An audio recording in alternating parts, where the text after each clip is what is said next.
Bonjour à tous. Aujourd'hui, je vais vous parler du futur des transports. Donc, mettez votre cerveau dans le futur. Mais tout d'abord, faisons un petit saut dans le passé. Alors, le transport au Canada, c'est quoi? Eh bien, c'est en 1849 que le Railway Guarantee Act a permis d'étendre toutes les lignes de chemin de fer au Canada, de l'ouest à l'est. Et ce qui a permis aujourd'hui d'avoir un réseau ultra connecté sur tout le pays. Pendant les années 1800, le train était le mode de transport numéro 1 au Canada. Cependant, ce n'est plus trop le cas. J'habite à Toronto maintenant, et pour venir à Montréal, parce que je viens souvent à Montréal, ça prend pas mal de temps, ça prend à peu près 5 heures, qu'on prenne le train, l'auto ou l'avion. Ça prend quand même beaucoup trop de temps.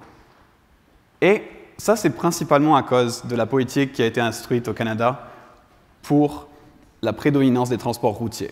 C'est-à-dire que depuis les années 50, il y a eu beaucoup d'investissements dans les autoroutes, qui a permis d'étendre un réseau autoroutier grandiose au Canada et aux États-Unis également. Cependant, les réseaux de transport interurbains ont été totalement déchirés par cet ultra-investissement dans les transports routiers. Et maintenant, le Canada, c'est le seul pays du G8 à ne pas avoir de train à grande vitesse. Je ne sais pas si vous avez déjà pris le train au Canada, c'est quelque chose. Donc c'est pour ça qu'aujourd'hui, j'ai envie de vous faire rêver un petit peu. Imaginez que vous pouvez connecter Montréal à Toronto en 40 minutes, sans aucune empreinte carbone. Et c'est possible aujourd'hui avec la technologie que l'on développe aujourd'hui à Transpod. Et c'est donc quoi je vais vous parler aujourd'hui. Mais tout d'abord, encore un petit peu d'histoire, parce que j'aime beaucoup l'histoire. Qu'est-ce que c'est que la technologie Hyperloop, Max? Qu'est-ce qu'il nous dit? Eh bien, la technologie Hyperloop, ça vient d'un processus relativement simple. Quand on marche, quand on prend le vélo ou quand on prend notre auto, on fait face à l'air. Quand vous marchez à Montréal et qu'il y a une grosse boîte devant, vous avez du mal à marcher, vous prenez l'auto, vous accélérez parce qu'il y a trop de vent. Ben, c'est un petit peu le problème qu'il y a dans les transports aujourd'hui. Et le problème principal des transports à grande vitesse aujourd'hui, c'est que plus on va aller vite, plus on a besoin d'énergie pour que ça aille plus vite. Et le rendement qu'on a au fur et à mesure qu'on augmente la vitesse est vraiment mauvais. Donc l'air est un problème. Mais seulement, il n'y a pas seulement que l'air, il y a aussi le frottement. Aujourd'hui, pour se déplacer, on utilise la roue. Quelque chose qui est super vieux. On a l'habitude d'utiliser des roues partout pour le vélo, pour la voiture. Cependant, la roue, qu'est-ce que ça fait? Ça fait une friction. Une friction sur le sol, une friction sur le support. Et cette friction, elle est instable. Ça génère des coûts, ça génère de la maintenance. Et ça ne permet pas aujourd'hui au train à grande vitesse d'aller à plus de 400 km/h en vitesse opérationnelle, parce que ça vibre trop, parce que c'est trop cher à entretenir, parce que ce n'est pas efficace. Donc l'air, c'est un problème, et les vibrations, c'est un problème. Donc si c'est un problème, on va les enlever, non? Et bien c'est un petit peu ça l'idée du Hyperloop en général. Ça a commencé en 1914 par Boris Weinberg, un chercheur, et cette idée a été renforcée par Robert Goddard, qui est le père le père des rockets en général, donc toutes les fusées. Et cette idée, en fait, elle permet à des trains d'aller très très vite dans un environnement sous vide, sans aucun air, et en lévitant grâce à des moteurs magnétiques. Alors, si vous avez rien compris, c'est pas grave, je vais vous réexpliquer. Alors, comment ça marche? Le Hyperloop, ça part à peu près à la base d'une capsule. Une capsule, c'est quoi? C'est comme un wagon de train, par exemple. On peut s'asseoir, on peut avoir 40 personnes ou 15 tonnes de fret dedans. Et ce wagon va se déplacer dans des tubes. Encore une fois, l'air, c'est un problème, donc on va enlever l'air dans le tube, on va le pomper grâce à des pompes à vide. Et on va faire léviter ces capsules-là pour permettre d'aller extrêmement vite. Et quand je dis vite, ça va à peu près à 1200 km/h en vitesse maximale, donc c'est très très rapide. On voit déjà ces vitesses-là dans l'avion. C'est pas très dangereux. Cependant, il faut que ça soit fait de la bonne manière. Cette infrastructure, elle est faite de 2 tubes en acier, de 4 mètres de diamètre chaque. Un pour aller en face, un pour aller à reculons. Et cette infrastructure, elle peut être soit élevée, soit sous la terre, ou soit sur la terre. Ça permet bien de jouer avec le paysage. Bon, au Canada, il n'y en a pas trop besoin parce que c'est relativement plat, mais ça aide. De plus, on peut également mettre des panneaux solaires sur l'infrastructure pour réduire l'empreinte carbone. Donc on va puiser l'énergie électrique depuis la grille locale et réinjecter l'énergie que l'on produit avec les panneaux solaires dans la grille locale. C'est très bien, par exemple, si on va l'implémenter au Moyen-Orient, par exemple. Donc, on est dans une capsule, on a du vide autour de nous, c'est effrayant. Moi, j'aurais peur quand même. Bon alors, comment on fait? Alors, la beauté de ce mode de transport, c'est que finalement, on sait déjà comment le faire, on sait déjà comment le construire. Les capsules, c'est très similaire finalement à un avion sans ailes. C'est très similaire à entrer dans un train, s'asseoir, profiter d'environnement, tout est pressurisé, et finalement, on peut juste s'asseoir, avoir du fun pendant notre voyage, et puis sortir et aller à notre destination. Et à Transpod, chez nous, à notre compagnie, on essaye vraiment de construire une capsule qui respecte un design qui puisse nous permettre d'aller à bon port sans avoir trop de force G sur notre corps et trop d'inconvéniences. Finalement, l'expérience sera très similaire à prendre le métro à Montréal. Vous asseyez, un petit peu de pression, et vous arrivez à votre bonne destination sans aucun problème. Mais alors, comment est-ce que cette infrastructure, qui est relativement complexe, va s'intégrer à nos villes actuelles? Eh bien, la clé, c'est l'intermodalité. Vous avez peut-être entendu du projet de REM à Montréal, donc le réseau express métropolitain, qui est en train d'être construit actuellement. Et ils veulent faire beaucoup de stations intermodales, donc de connecter plusieurs modes de transport entre eux. Eh bien, c'est ça, c'est la clé de tout. La clé, c'est d'assurer le premier kilomètre et le dernier kilomètre, couvrant tous les modes de transport. Donc imaginez, mettons, après la conférence, vous avez envie d'aller boire une bière à Toronto, eh bien, vous prenez le métro, vous allez à la station intermodale, et 40 minutes après, vous êtes à Toronto, vous avez votre bière dans la main. C'est très bien, quand même. Moi, j'aimerais ça, en tout cas. Donc, vous comprenez que l'intégration, c'est très important pour les villes, et on sait déjà comment le faire.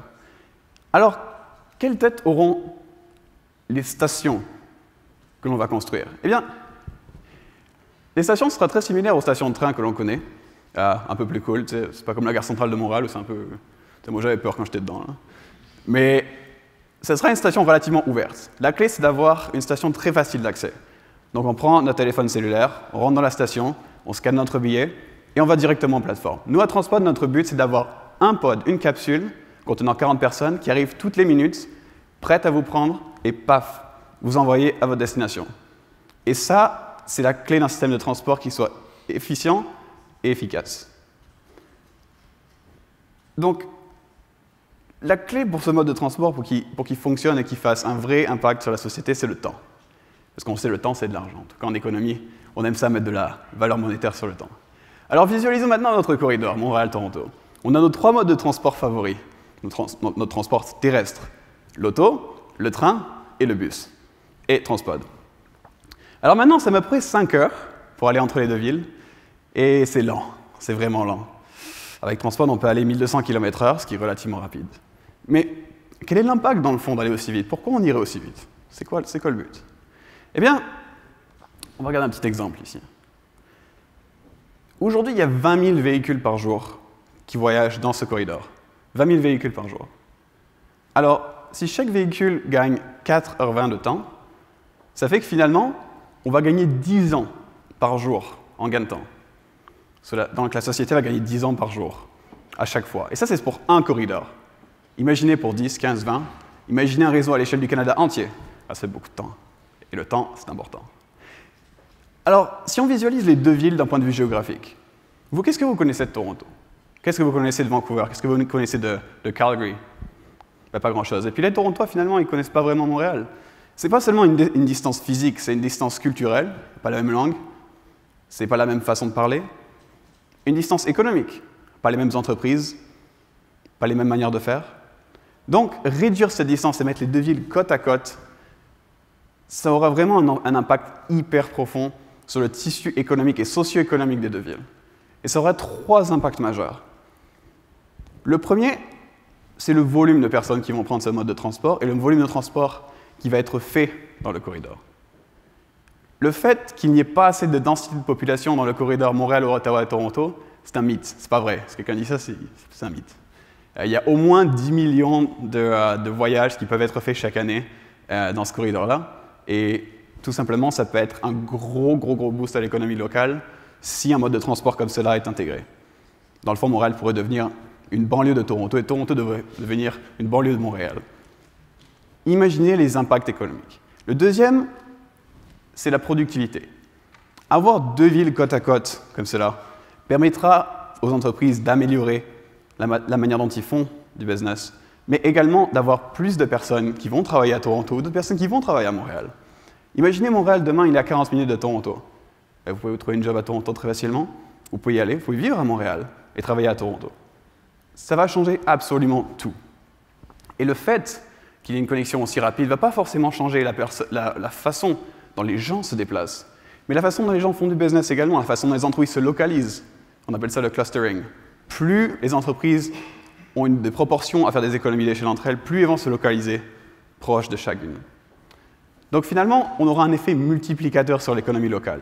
Ça fait que plus on va investir dans un secteur, plus il y aura un effet multiplicateur sur d'autres secteurs. Plus de dépenses des ménages, plus de ressources dépensées chez les fournisseurs. Et ça pourrait étendre l'économie de la région et véritablement booster l'économie du Canada. Mais l'économie, ce n'est pas la seule chose, parce qu'ici, on va parler des impacts socio-économiques. On a parlé beaucoup de l'environnement, et je vous ai parlé tout à l'heure des panneaux solaires et de l'impact carbone net. On a également vu un beau TED Talk à propos du Bhoutan et le fait qu'ils aient des nets et carbone négatif. Mais c'est également possible avec ce mode de transport-là. Malheureusement, au Canada, la performance énergétique actuellement, elle n'est pas top quand même. Au Canada, 25% de l'énergie fossile, du CO2, les émissions de CO2, sont émises par les transports. C'est pas terrible. Et le Canada est l'un des plus gros pollueurs par capita au monde. Cependant, au Québec, 95% de l'électricité est produite par l'hydroélectricité, qui est une énergie durable et renouvelable. Donc là, il y a un petit problème. C'est inadmissible maintenant que le Canada ne puisse pas électrifier ses transports correctement, même s'il y a un potentiel énorme concernant l'électricité gratuite, semi-gratuite, et pas très chère, et accessible. Donc ça, c'est un problème. En mettant une ligne entre Toronto, Ottawa et Montréal, on pourrait absorber 300 000 tonnes de CO2 par an. 300 000 tonnes, c'est l'équivalent de planter une grosse forêt de la taille de l'île de Montréal. Ouais, ça fait beaucoup d'arbres. Mais après, l'environnement, ce n'est pas la seule chose. Il y a aussi la sécurité. Qui dit Canada dit hiver. Et en hiver, qu'est-ce qu'on voit? On voit des accidents sur l'autoroute. On voit des camions s'empiler, on voit des voitures s'empiler, on voit des gens mourir. Et ça, ce n'est pas vraiment ce qu'on veut pour les transports dans le pays. Mettre une ligne entre Toronto et Montréal, c'est sauver des vies. C'est sauver à peu près 300 accidents par an. Et non seulement on va sauver des accidents, mais également, vu que le mode de transport est dans un tube, la neige ne peut pas aller dans le tube. Donc ça va permettre de sauver des vies aussi durant les opérations du mode de transport. Alors les implications elles vont bien au-delà de ça. Elles vont plus dans un cadre social. En investissant plus dans des transports durables, propres et efficaces, on va changer la manière dans laquelle les gens se déplacent.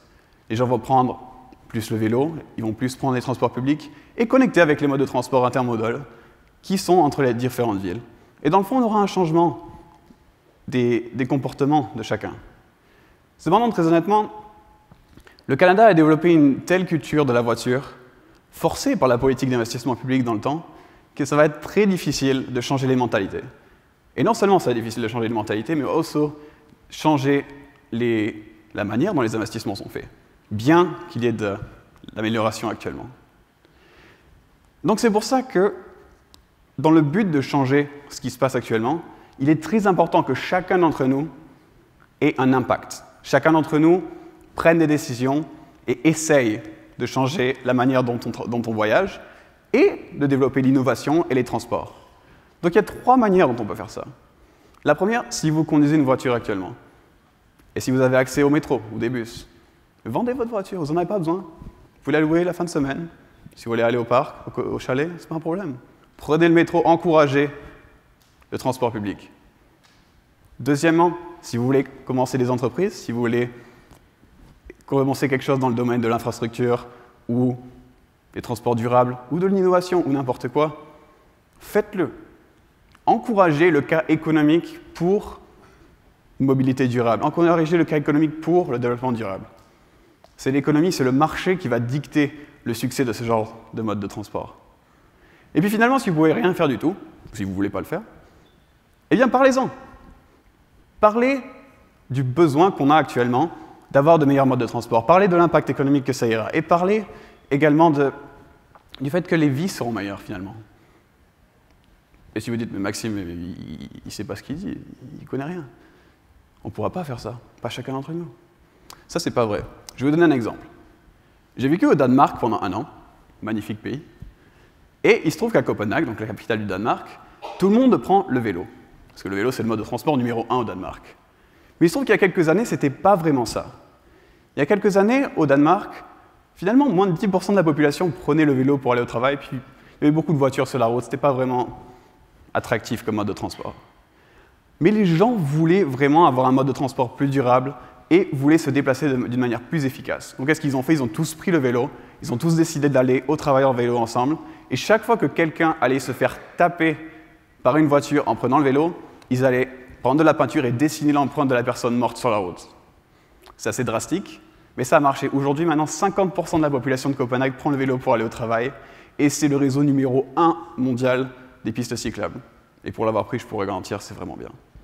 Donc ça montre que vous pouvez avoir un impact, tous ensemble. Et l'important, c'est l'effort social. Si vous êtes capables, tous, de parler de mobilité durable et de vous engager économiquement et socialement, on pourra accéder à des meilleurs transports. Merci beaucoup.